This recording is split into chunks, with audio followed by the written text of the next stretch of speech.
जय माता दी, जय माँ कामाख्या, जय श्री महाकाल महाराज।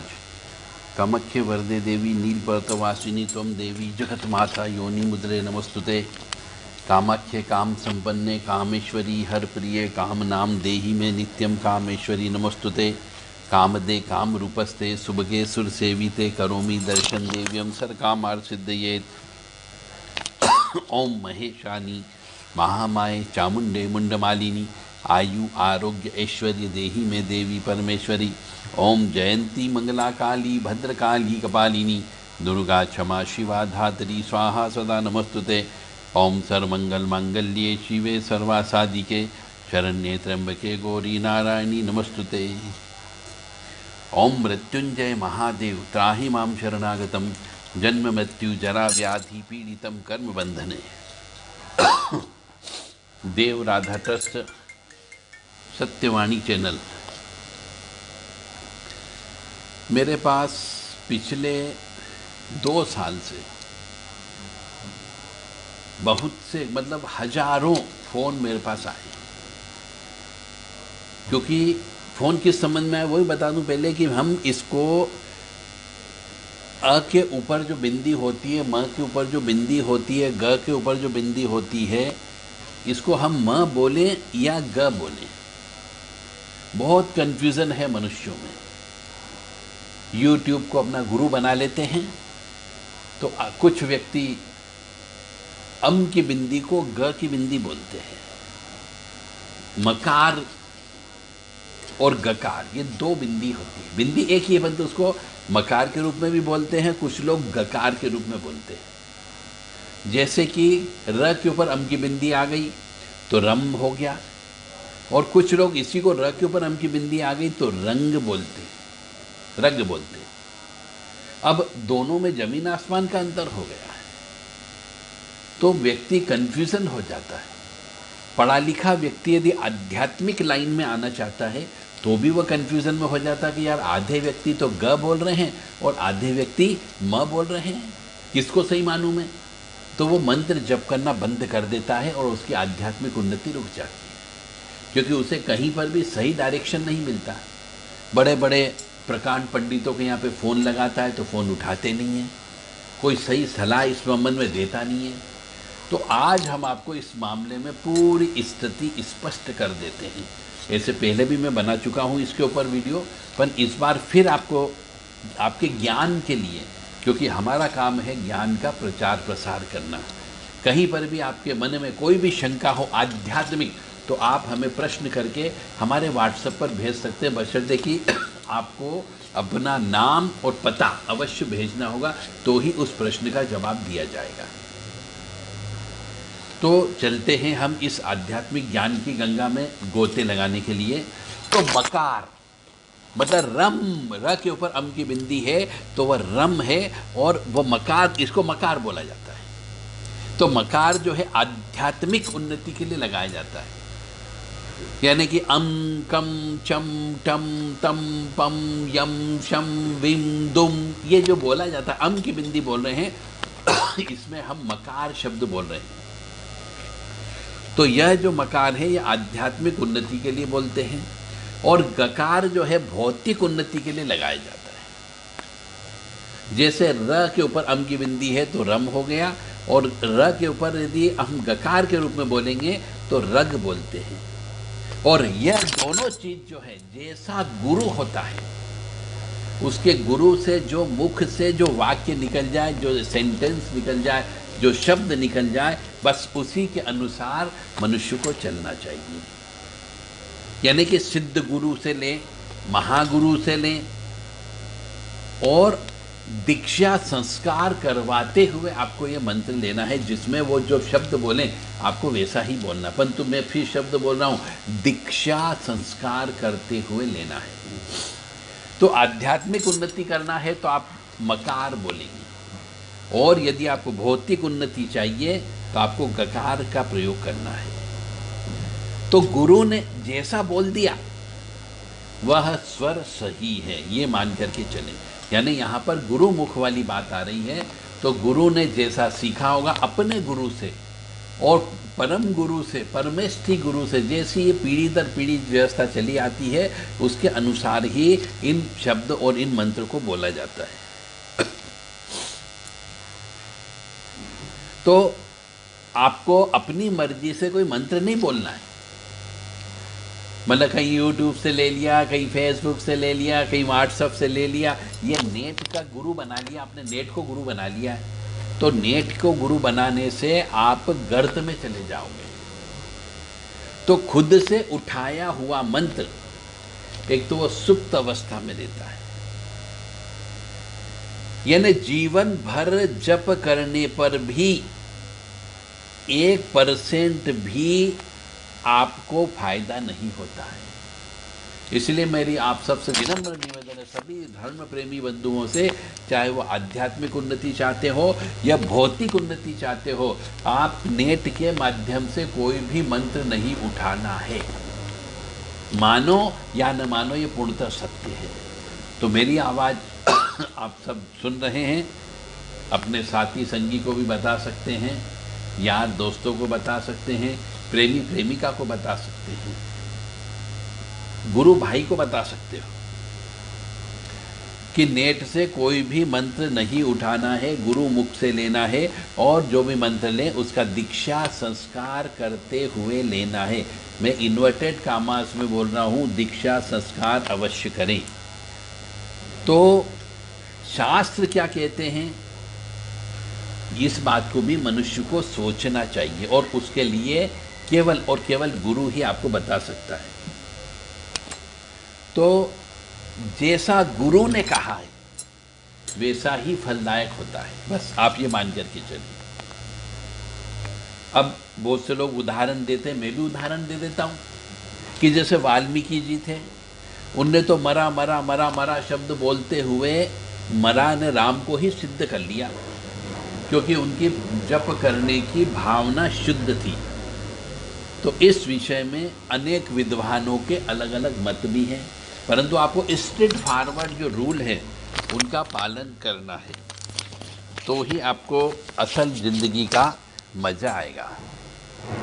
तो रम के ऊपर अम की बिंदी को रम बोलना है, र न कुछ राम कहते हैं, तो ये सिर्फ र के ऊपर अम की बिंदी है।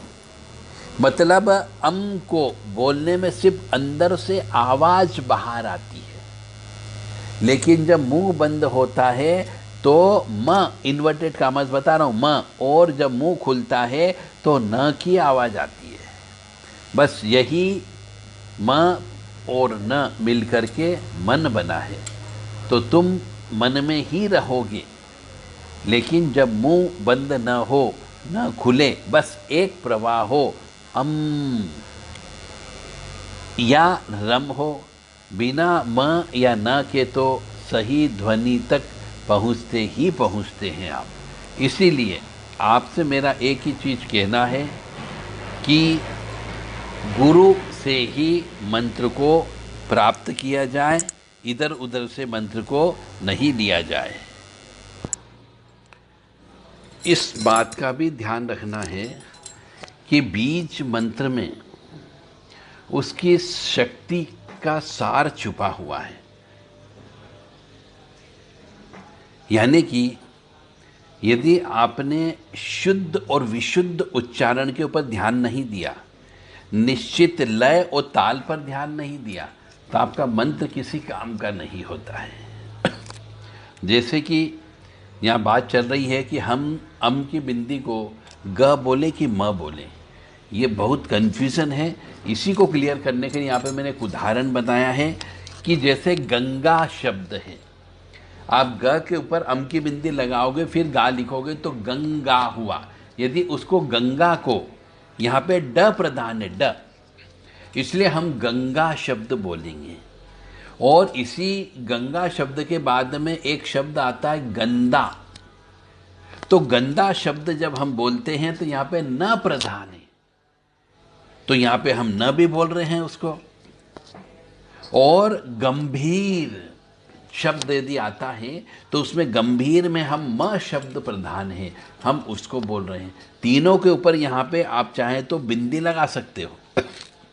गंगा, गंदा और गंभीर, तीनों के ऊपर अम की बिंदी लगी हुई है, परंतु बोलने का तरीका अलग अलग है। इससे आप शायद समझ में आ जाएगा कि कहाँ पर हमें म की बिंदी लगाना है, म बोलना है बिंदी को, और कहाँ पर न बोलना है। गंगा बहुत पवित्र शब्द है, यहाँ पे ड प्रधान है, इसलिए हम गंगा शब्द बोल रहे हैं। अम की बिंदी को ड प्रधान शब्द मान करके उसको बोल रहे हैं। और यदि यही शब्द में गंदा शब्द है, अम की बिंदी ऊपर है, पर यहाँ पे गंदा न प्रधान है, इसलिए हम यहाँ पे इसको न भी बोल रहे हैं। और गंभीर, ग के ऊपर अम की बिंदी है, परंतु उसे म प्रधान है, इसलिए यहाँ पे गंभीर बोल रहे हैं।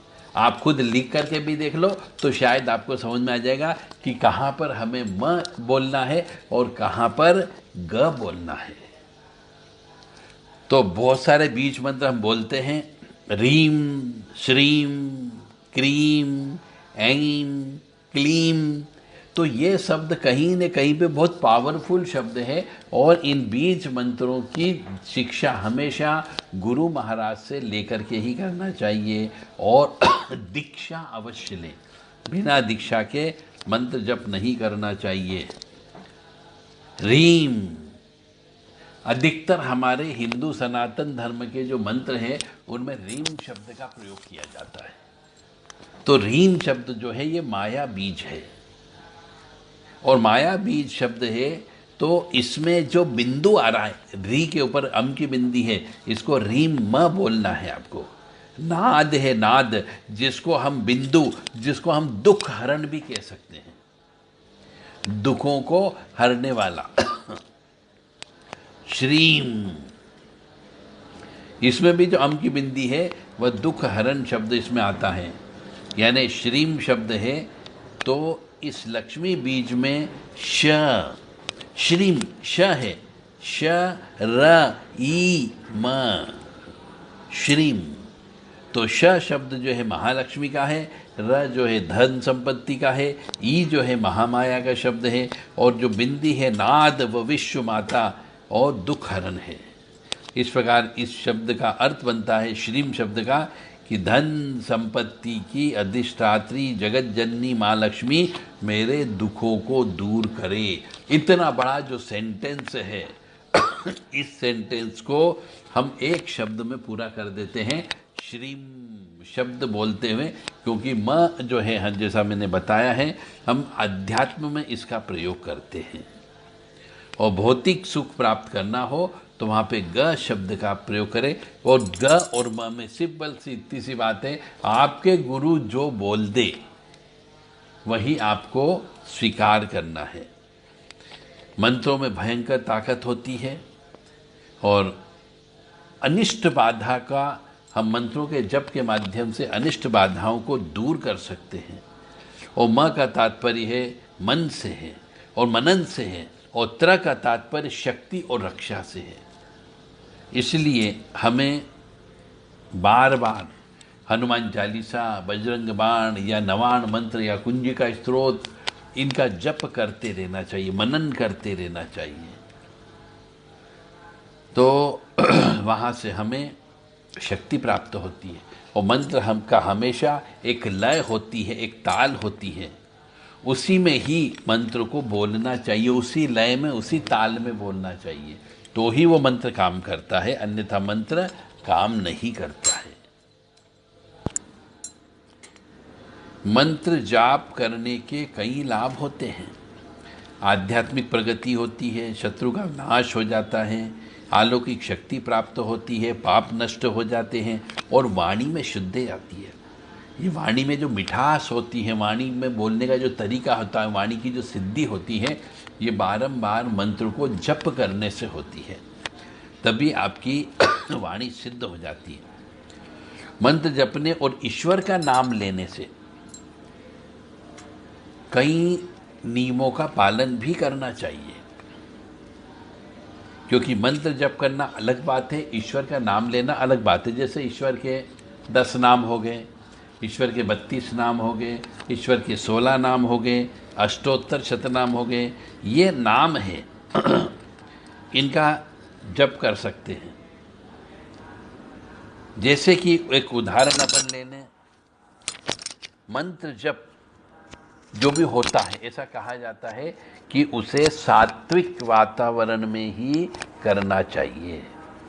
परंतु ईश्वर का नाम तो हम कहीं पर भी और किसी भी समय लिया जा सकता है। दोनों में ये जमीन आसमान का अंतर है। मतलब मंत्र जप करते हैं तो हमें अनेक नियमों का पालन करना पड़ता है, परंतु नाम जप करने के लिए नियमों की आवश्यकता नहीं होती है। भगवान का नाम तो चलते फिरते, उठते बैठते, खाते पीते, हर समय हम भगवान का नाम जप कर सकते हैं। मंत्र जप करने से हमें आध्यात्मिक ऊर्जा प्राप्त होती है और फिर उसका प्रयोग हम अच्छे बुरे काम करने के लिए भी कर सकते हैं। मतलब एक तरीके से ये मंत्र जप करना धन कमाने के समान हो गया। और हम कितना धन कमा सकते हैं यह मंत्र पर डिपेंड करता है।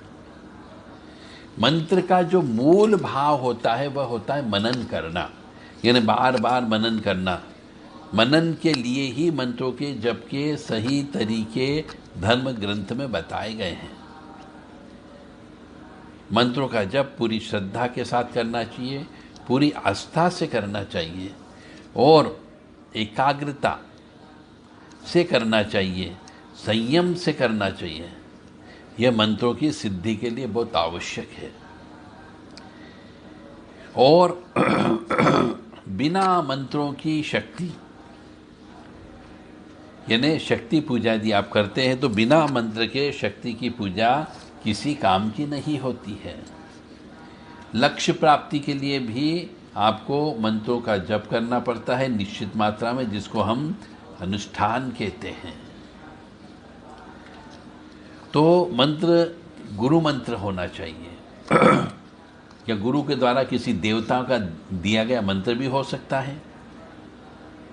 तो मंत्रों का पूरा लाभ प्राप्त करने के लिए, जप करने के लिए जप किया जाता है, अनुष्ठान किया जाता है। उसके लिए जो सही मुद्रा होती है उस मुद्रा में बैठना चाहिए, सही आसन पर बैठना चाहिए, सही दिशा में बैठना चाहिए।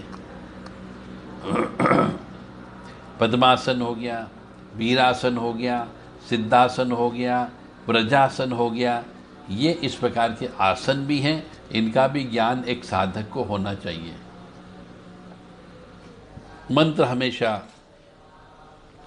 ब्रह्म मुहूर्त में 4 से 5 बजे के बीच में उठ करके जप करना चाहिए, तो बहुत जल्दी सिद्धियां प्राप्त होती है, क्योंकि उस समय पे दिन और रात का मिलन होता है। या फिर सूर्योदय से पहले का समय श्रेष्ठ माना जाता है, यानी शाम का भी दिन और रात का मिलन, प्रदोष काल जिसको बोला जाता है, दिन ढलने का समय बोलते हैं उसको। तो रात्रि के आगमन का समय भी मंत्र जप के लिए सबसे उचित माना जाता है। उस समय पे मंत्र को जप करना चाहिए। और यदि आप किसी कार्यवश, दुकानदारी की वजह से, सर्विस की वजह से ये समय भी नहीं टाल पाए, मतलब साध नहीं पाते हैं, तो सोने के पहले मंत्रों का जप करना चाहिए। मंत्र जप जो है रोजाना करना चाहिए, प्रतिदिन करना चाहिए, जितना हो सके जप करना चाहिए। मंत्र जप के लिए तो नियम बहुत सारे बनाए गए हैं। माला से जप करना चाहिए, तुलसी माला से, चंदन माला से, रुद्राक्ष से, स्फटिक की माला से। कोई लाल चंदन की माला लेता है, कोई सफ़ेद चंदन की माला लेता है। तो माला से जप करने पर भी उस मंत्र का प्रभाव बढ़ जाता है। और कुछ विशेष कामना पूर्ति के लिए विशेष मालाएं भी आती है, उन माला से भी आप जप कर सकते हो। जैसे लक्ष्मी प्राप्ति तो कमलगट्टे की माला से करना चाहिए, धन प्राप्ति के लिए मूंगे की माला से कर सकते हैं, पुत्र प्राप्ति की कामना से कोई मंत्र जप कर रहे हैं तो पुत्र जीव के मनकों की माला से जप करना चाहिए। और जैसी मंत्र है, जैसी कामना है, उसी माला का प्रयोग करते हैं। कुछ लोग स्फटिक की माला का प्रयोग करते हैं, कुछ पारद की माला का प्रयोग करते हैं। तो अलग अलग चीज़ हो गई है, अलग अलग तरीके से मंत्र जप किए जाते हैं। परंतु फिर भी गुरु से पूरा ज्ञान प्राप्त करने के बाद ही मंत्रों का जप करें। मंत्रों का विशेष तो ईश्वर का नाम लेने पर कोई प्रतिबंध नहीं है, मंत्र जप करते हैं तो एकांत स्थान होना चाहिए, कोई देवालय होना चाहिए, मंदिर होना चाहिए, बहता पानी हो तो और अच्छा, नदी हो तो उसका किनारा हो तो और अच्छा, शमशान हो, पीपल का वृक्ष हो, वट वृक्ष हो, ऐसी जगह बैठ करके भी मंत्र जप करने पर उसका प्रभाव कई गुना बढ़ जाता है। और ऐसा भी कहा जाता है कि जब मंत्र जप करते हैं तो माला से यदि करते हो तो माला किसी और को नहीं दिखाना चाहिए। कोई माला का उच्चारण करते समय माला कोई दूसरा न देखे, ऐसी इसके लिए एक गोमुखी का प्रयोग किया जाता है। जब भी मंत्र जप करें अपने सिर को ढकना चाहिए, क्योंकि सिर जो है गुरु का प्रतीक होता है। अपनी चोटी का जो स्थान होता है, ब्रह्मरंध्र होता है, उसे ढक करके रखना चाहिए। और माला को जब हम घुमाते हैं तो अंगूठे और बीच की उंगली का ही प्रयोग करना चाहिए, बाकी किसी भी उंगली का प्रयोग नहीं करना चाहिए। माला घुमाते समय सुमेरु यानी माला का जो सिर होता है उसे पार नहीं करना चाहिए, ऐसा भी कहा गया है। अब ये सब चीज़ टेक्निकल बातें हैं, इनके लिए आपको गुरु के पास जाकर के सीखना चाहिए। जो मंत्र देगा, जो मंत्र की दीक्षा देगा, वही आपको इन सब के नियमों का बताएगा। मैं सिर्फ प्रारंभिक नियम बता रहा हूँ कि कोई भी माला जप करते हैं, मंत्र जप करते हैं, तो उसके लिए इन नियमों का पालन करना अत्यंत आवश्यक होता है। और यदि गुरु नियम नहीं बताए तो फिर तो ये मान के चले कि गुरु को ज्ञान अधूरा है। इसलिए गुरु बहुत ही सोच समझ करके बनाना चाहिए। तो बीज मंत्र है वह किसी भी मंत्र का एक बहुत ही शॉर्ट एंड शार्ट रूप है, लघु रूप है। इसलिए बीज मंत्र का प्रयोग करेंगे तो वो ज़्यादा जप होता है काउंटिंग के अंतर्गत पे, और उससे ऊर्जा भी ज़्यादा निकलती है। तो बीज मंत्र जो है मंत्रों के प्राण होते हैं, यानी उनकी चाबी है। इसलिए बीज मंत्र का जप करना भी अनिवार्य होता है। मंत्र शब्द जो है मन और त्र के संयोग से बना है। मन का अर्थ है सोच, विचार, मनन या चिंतन करना, और त्र का अर्थ होता है बचाने वाला। इस प्रकार के अनर्थ, भय से बचाने वाला कह लीजिए, को मंत्र का काम कर, बीज मंत्र काम करता है। मंत्रों में मंत्र शक्ति के माध्यम से हम बीमारी दुखी ठीक कर सकते हैं, शत्रुओं को दूर कर सकते हैं, धन को प्राप्त कर सकते हैं, और हम अपने भाग्य को भी बढ़ा सकते हैं। तो मंत्र जप करना चाहिए।